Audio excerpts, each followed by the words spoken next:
Menopause जैसे हमने पहले भी बहुत बार डिस्कस किया है, एवरेज एज 45-47 के आसपास है। पीरियड बंद होने से 3-4-5 साल पहले ही ट्रांजिशन शुरू हो जाती है और बहुत सारी महिलाएं हैवी पीरियड से परेशान रहती हैं। हैवी पीरियड जब शुरू होते हैं मतलब क्या कि एक दिन में 5 से 7 पैड्स या उससे भी ज़्यादा यूज़ करना पड़ना।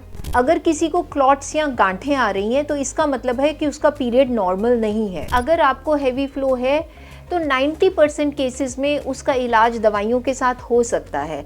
आप जल्दी ऑपरेशन के पीछे मत पड़िए। अपने बच्चेदानी को रिमूव करवा के, अंडेदानी को रिमूव करा के आप अपने ओवरऑल हेल्थ को भी खराब कर रहे हैं। नमस्कार, सेहतनामा देख रहे सभी दर्शकों का स्वागत। सबसे पहले गुजारिश, सेहतनामा को सब्सक्राइब जरूर करिए।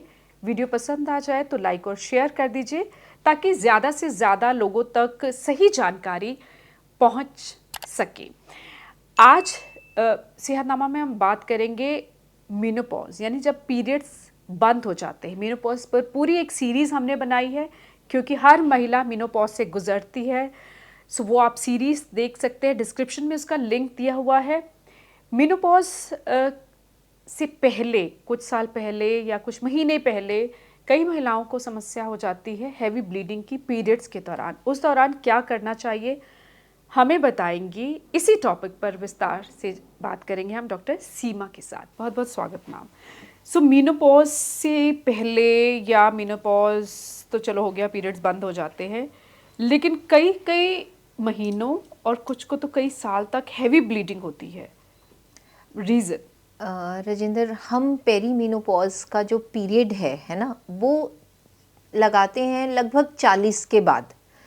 तो मेनोपॉज जैसे हमने पहले भी बहुत बार डिस्कस किया है, एवरेज एज 45-47 के आसपास है भारत के लिए, हमारी साइड ऑफ द वर्ल्ड के लिए। पीरियड बंद होने से 3-4-5 साल पहले ही ट्रांजिशन शुरू हो जाती है और हॉर्मोन्स थोड़े आउट ऑफ बैलेंस हो जाते हैं, जिस वजह से बहुत सारी महिलाएं हैवी पीरियड से परेशान रहती हैं। और हैवी पीरियड जब शुरू होते हैं मतलब क्या कि एक दिन में 5 से 7 पैड्स या उससे भी ज़्यादा यूज़ करना पड़ना। पैड्स के बावजूद इतना ओवरफ्लो होना कि आप उस ब्लीडिंग को मैनेज नहीं कर पा रहे हैं। जो आपका यूजुअल साइकिल है उससे ड्रामेटिकली चेंज होना। क्लॉट्स आना, हमारी मेडिकल लैंग्वेज के अकॉर्डिंग अगर किसी को क्लॉट्स या गांठें आ रही हैं तो इसका मतलब है कि उसका पीरियड नॉर्मल नहीं है। तो मैं ये सब महिलाओं को बताना चाहती हूँ कि किसी भी टाइम पे अगर आपके मेंसेस 5 या 6 दिन से ज़्यादा चल रहे हैं और उसमें क्लॉट्स आप पास कर रहे हैं तो प्लीज़ उसको इग्नोर मत करिए। और ये टेंशन नहीं करनी चाहिए कि हैवी पीरियड का कारण सिर्फ रसौली है। बहुत कॉमन है कि वो सोचते हैं अब हमारे अंदर रसौली हो गई, अब हम डॉक्टर को नहीं दिखाएंगे तो पता चल जाएगा कि अंदर रसौली है। इसी डर से बहुत लोग डॉक्टर पे नहीं जाते कि हम पता ही नहीं करना चाहते हैं ना। एक हमारी इंडियन समाज की आप समझ लो धारणा है कि बीमारी है कोई बात नहीं, अगर पता चलेगा तो बहुत मुश्किल हो जाएगी, है ना।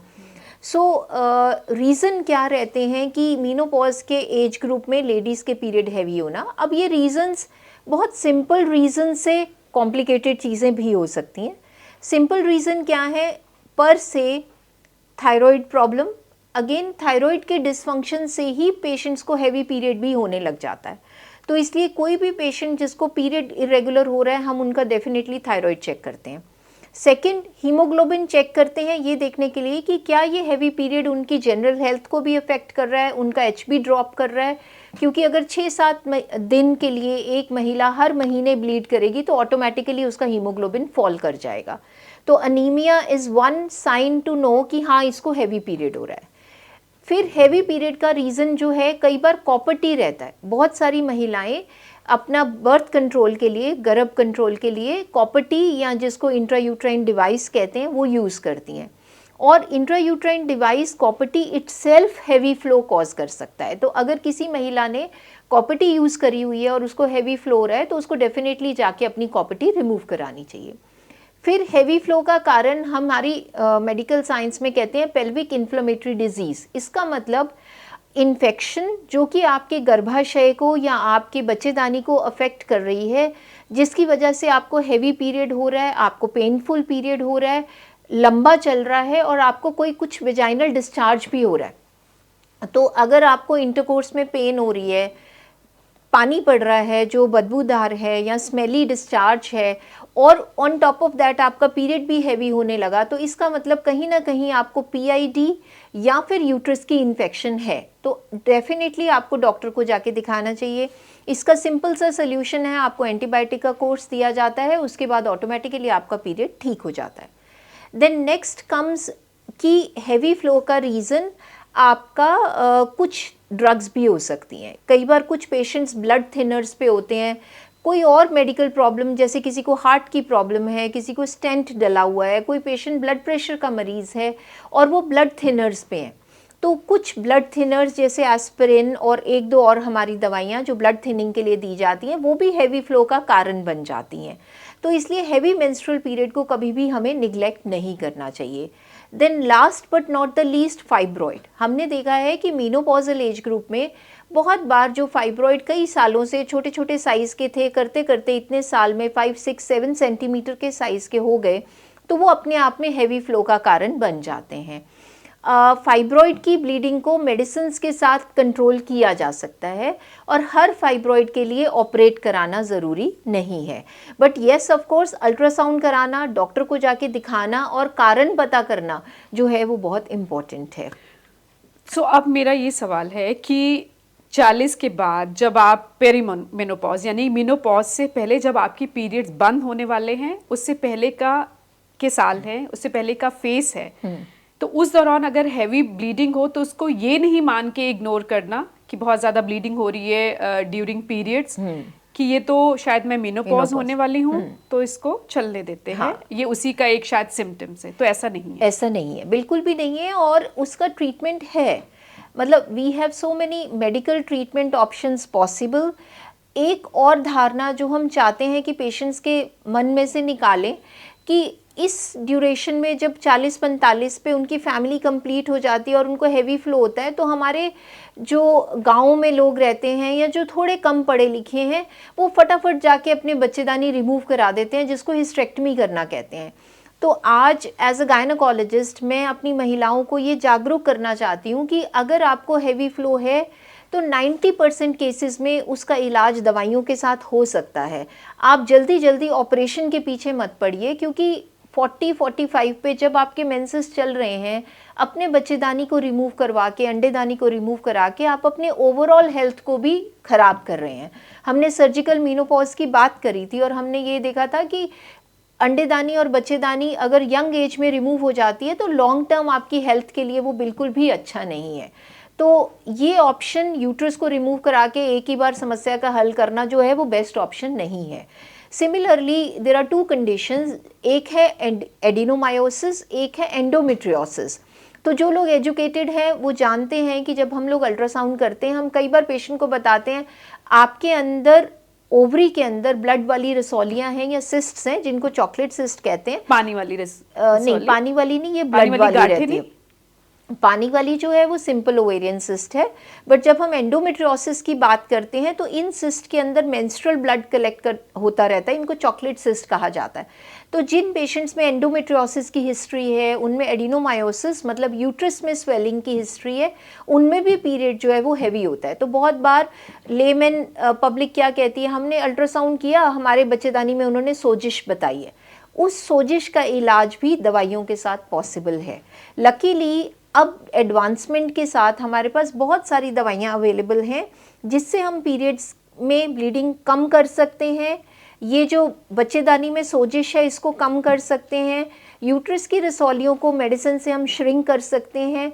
तो ऑपरेशन जो है वो अब हर प्रॉब्लम का इलाज नहीं है। बहुत सारे ऐसे मेडिकल ट्रीटमेंट पॉसिबल है जिससे हम ऑपरेशंस अवॉइड कर सकें। बिल्कुल। और हमने बहुत सुना है महिलाएं ये कह रही होती हैं कि 40-45 साल में या 38 साल बच्चे हो गए हैं, हैवी ब्लीडिंग हो रही थी, ज़्यादा ब्लीडिंग होती थी पीरियड्स के दौरान, तो बच्चेदानी रिमूव करा दी। तो उसके लिए नहीं जाना है जब तक कोई ऐसी बात डॉक्टर सजेस्ट खुद ना करे कि ज़रूरी है।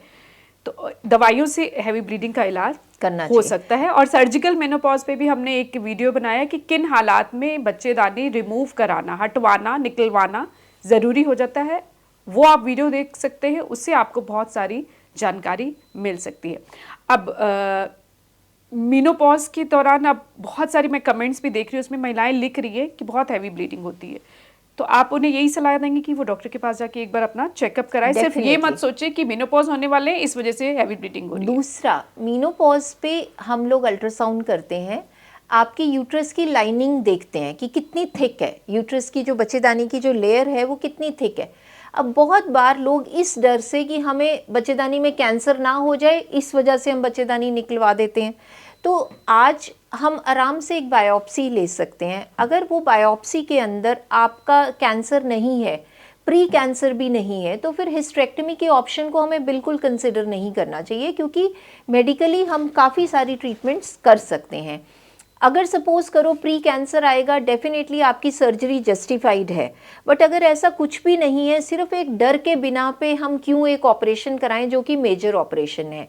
सेकंड क्वेश्चन मैं सबसे पूछती हूँ कि आप इस डर से बच्चेदानी निकलवाना चाहते हो कि 10 साल के बाद कहीं हमें यूट्रस का कैंसर ना हो जाए, तो क्या इस डर के बिना पे हम कभी ब्रेस्ट रिमूव कराने का सोचते हैं? इंडिया में या वर्ल्ड में ब्रेस्ट कैंसर बच्चेदानी के कैंसर से कहीं ज़्यादा कॉमन है। तो उस तरह से तो हमारी बॉडी में बहुत सारे पार्ट्स हैं, किसी का भी कैंसर हो सकता है, तो क्यों हम यूट्रस को रिमूव कराना इतना इजी समझते हैं? So it is not the best decision. हमें यूट्रस की सर्जरी, हिस्टेरेक्टमी बहुत सोच समझ के करानी चाहिए। जस्ट किसी भी शक या डर के बिना पे हमें इसको चूज़ नहीं करना चाहिए, क्योंकि उसके भी साइड इफेक्ट्स हैं बहुत और सारे हैं। उन पर हम डिस्कशन जो है वो ऑलरेडी एक वीडियो में कर चुके हैं, डिस्क्रिप्शन में उसका लिंक दिया हुआ है। इस एपिसोड को ख़त्म करने से पहले कोई मैसेज आप देना चाहें वो महिलाएं जो हैवी ब्लीडिंग से जूझ रही हैं मीनोपॉजल एज? वन, उनको अपना आयरन सप्लीमेंट हमेशा रेगुलर रखना चाहिए ताकि उनका हीमोग्लोबिन मेंटेन रहे, उनकी जनरल हेल्थ अच्छी रहे, और किसी भी डर के बिना पे डॉक्टरी राय को अवॉइड नहीं करना चाहिए। बहुत बार आपका डर दूर हो जाता है डॉक्टर को मिलके, जबकि आप उससे डरते डरते कई साल निकाल देते हैं और अपनी हेल्थ को इग्नोर करते हैं। शायद वो खतरनाक चीज़ों में कन्वर्ट हो सकती है वो बात। बिल्कुल बिल्कुल।